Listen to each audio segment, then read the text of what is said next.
नमस्कार किसान साथियों, बहरोड इंटीग्रेटेड फार्मिंग चैनल पे मैं धर्मवीर यादव। जैसा कि आप देख रहे हैं, हम यहाँ नागौर ज़िले के लाडनू तहसील में दुजार गांव में मौजूद हैं। पिछले 3-4 दिन से हम यहाँ पे सेटअप लगा रहे हैं अपना पर्ल फार्मिंग का।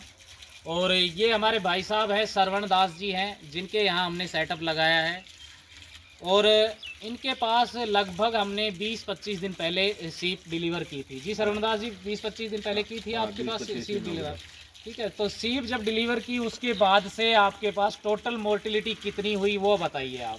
4000 में से लगभग 400 से 450 गई। हाँ जी, जो कि उस टाइम हमारे साथ प्रॉब्लम क्या हुई थी कि उस दिन हमारा पार्सल रेलवे की गलती से एक दिन डिले हो गया था, हाँ, आगे चला गया था, उन्होंने धूप में डाल दी। जोधपुर मतलब इतनी ज़्यादा टेम्परेचर में, 45 डिग्री के टेम्परेचर में एक दिन धूप में भी हमारी सीप को डाल दिया गया, तब भी 400 के आसपास, 4000 में से मोर्टिलिटी हुई।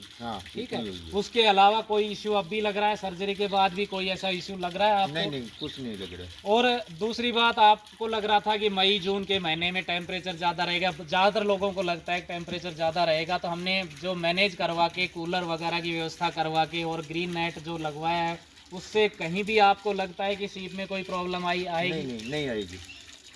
तो दोस्तों देखो, क्या होता है कि सेटअप आप वैसे तो कभी भी लगा सकते हैं, किसी भी महीने में लगा सकते हैं। मई जून के महीने में किसान साथियों इसीलिए मना किया जाता है कि हर आदमी सेटअप प्रॉपर कंप्लीट तरीके से बना पाए, नहीं बना पाए। जैसे कि अनिल जी दिखाइए, जैसे ग्रीन नेट है, ये 90% वाला ग्रीन नेट लगा हुआ है। अब इसमें 90% ग्रीन नेट की खासियत ये है कि इसमें 10% ही धूप आती है अंदर, तो यानी कि आपके नीचे जो ग्रीन नेट के नीचे का टेम्परेचर है वो मेंटेन रहेगा। और सर्जरी के टाइम पे आप कूलर वगैरह की व्यवस्था करके आगे एक ठंडा माहौल बना सकते हैं और आराम से कभी भी सर्जरी कर सकते हैं।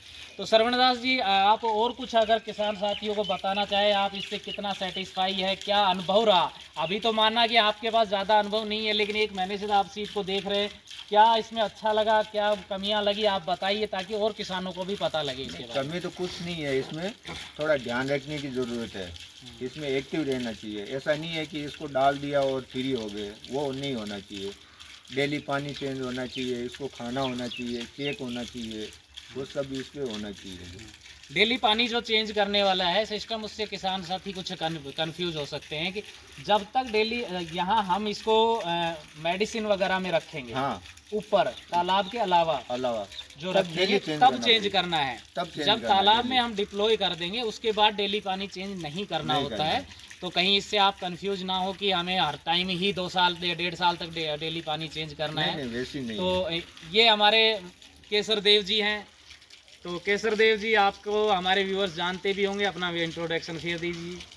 नमस्कार किसान भाइयों, मेरा गांव अटवास, तहसील फतेहपुर, जिला सीकर का रहने वाला हूं और धर्मवीर जी के साथ ही काम कर रहे हैं हम दोनों मिलके, और जैविक भी कर रहे हैं और किसान को अच्छी तरह से हम गाइड देते हैं। श्रवण जी को पूछ लो कि गाइड दिया कि हम लोगों ने यही गाइड दिया था। पार्सल लाना, कोई भी काम की ज़रूरत होएगी तो हेल्प के लिए तैयार रहते हैं हम तो एनी टाइम। बरोबर आते हैं टाइम पे, बताते हैं, ये बात है। तो आप अगर इस क्षेत्र में कहीं आसपास से हैं तो केसर देव जी आपके पास आके विजिट भी करेंगे और आपको प्रॉपर गाइडेंस देंगे।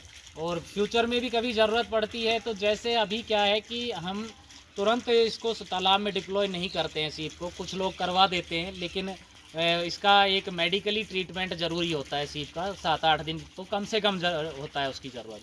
बाकी कुछ लोग कर देते हैं, ठीक है, वो उनका अपना तरीका होता है करने का। तो 7-8 दिन बाद ज़्यादातर क्या होता है कि हम जो हैंगिंग करते हैं वो किसान साथी खुद ही कर लेते हैं उसकी हैंगिंग। लेकिन अभी श्रवण दास जी ने कहा कि केसर जी आपको आना पड़ेगा, तो तुरंत केसर जी ने कहा कि हाँ, मैं उस दिन आ जाऊंगा जिस दिन आप हैंग करेंगे। तो किसी भी तरह की हमारी तरफ से कोई प्रॉब्लम नहीं होती, लेकिन आपको उस चीज़ को अच्छी तरीके से मैनेज करना है। तो अनिल जी, आप आइए सामने।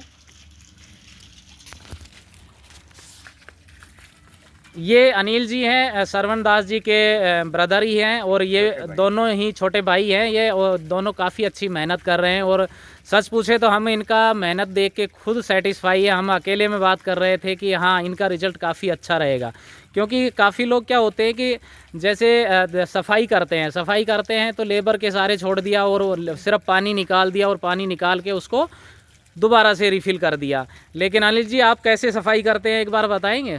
एक बार है ना पूरा पानी निकाल के इसका पूरी सीप को एक बार एक जगह एकत्रित करके फिर हाथ से पूरा नीचे का जो इनका होता है अपशिष्ट उनको पूरा निकाल देते हैं बाहर।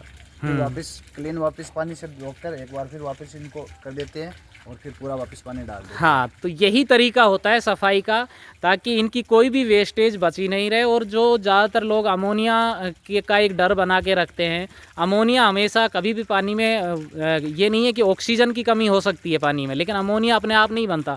अमोनिया हमेशा सीप की वेस्टेज से बनता है, और जब सीप की वेस्टेज हम नहीं रखेंगे तो अमोनिया बनेगा कहाँ से, और अमोनिया नहीं बनेगा तो ऑब्वियसली हमारा रिजल्ट अच्छा रहेगा। तो एक मिनट श्रवण दास जी आपको इधर दिखा देता हूँ मैं। ये देखिए आप, इस तरह से सीप का ये भी ध्यान रखना है कि कोई भी सीप ऊपर नीचे ना हो।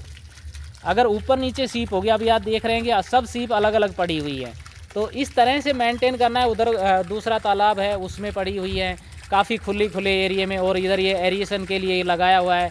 ये इसकी ज़रूरत इसलिए पड़ती है कि पानी में जब सीप जो होती है, हम तो हवा से ऑक्सीजन लेते हैं, लेकिन ये सीप जो है पानी से ही लेती है, तो पानी में डिजोल्व ऑक्सीजन जो होता है उसकी कमी आ जाती है। उसकी पूर्ति ये पंप करता है। पंप जब ऊपर इसमें पानी गिरता है तो इसमें ऑक्सीजन बनता है। जब भी पानी में लहर उठेंगी, चाहे वो हवा से भी उठ रही हैं, तो भी पानी में ऑक्सीजन की पूर्ति होती है। तो किसान साथियों, इस तरह से आप अपना सेटअप बना सकते हैं। और अगर आपको आसपास में नागौर या कुचामन, डीडवाना, सीकर वगैरह का जो भी एरिया है आसपास का, उसमें वहाँ से आप बिलोंग करते हैं तो या तो हमारे केसर देव जी से आके मिल सकते हैं, ये लक्ष्मणगढ़ से बिलोंग करते हैं, और या फिर यहाँ आके भी श्रवण दास जी के और अनिल जी के यहाँ सब सेटअप को देख सकते हैं।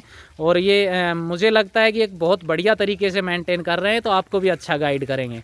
धन्यवाद दोस्तों, मिलते हैं नेक्स्ट वीडियो में।